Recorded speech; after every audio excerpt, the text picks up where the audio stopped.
Good morning, purple people. You all look awesome. Thank you all for coming and for caring about those of us who are living with Alzheimer's. Every 1 minute and 7 seconds, someone in the United States is diagnosed with Alzheimer's. This disease does not take prisoners. My name is Cindy. I'm a wife, a boomer, a grandmother, a former occupational health nurse, and an early-stage Alzheimer's patient. Genetics played an important role in my story.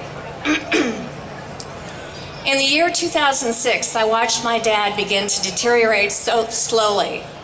A brilliant man full of life became obsessed with blueberries, having read somewhere that blueberries would keep his brain alive.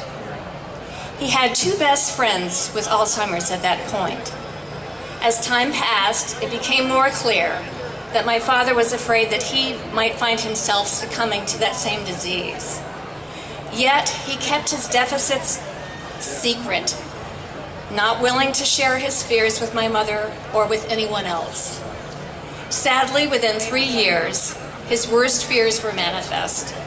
He was, in the end, all alone. I learned a lesson from that.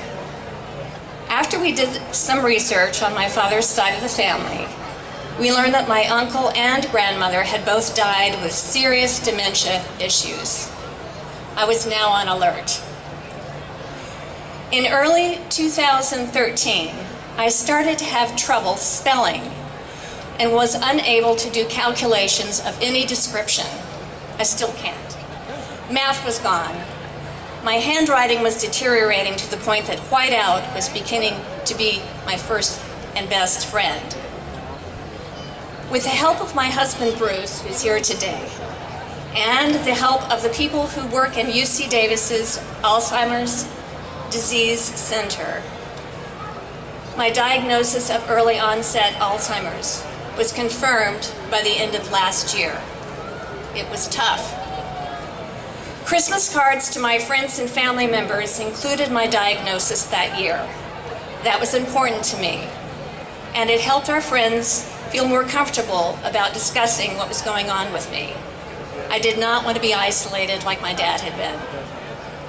Then early this year, Bruce contacted our local Alzheimer's Association and learned that the association was hosting a support group for early age Alzheimer's and other memory disorders. Excuse me. Professional facilitators experienced with Alzheimer's and dementia issues would facilitate support groups for both the patients and their caretakers and family members. Our decision to join that support group was golden. Once a week, for 4 weeks, Bruce and I would attend a support group. Bruce and the other caregivers would be in one room, while those of us with Alzheimer's would be in another room. That setup allowed us to share fears and disappointments and ideas for coping, all in private. These support groups are still thriving. Bruce and I learned a lot about this disease and a lot about options. And best of all, we made some wonderful friends.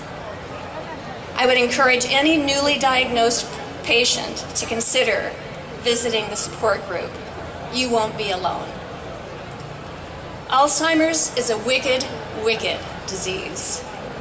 Funding for this disease is critical. Continuing this annual walk to end Alzheimer's will help. Please continue to hang with us. Thank you.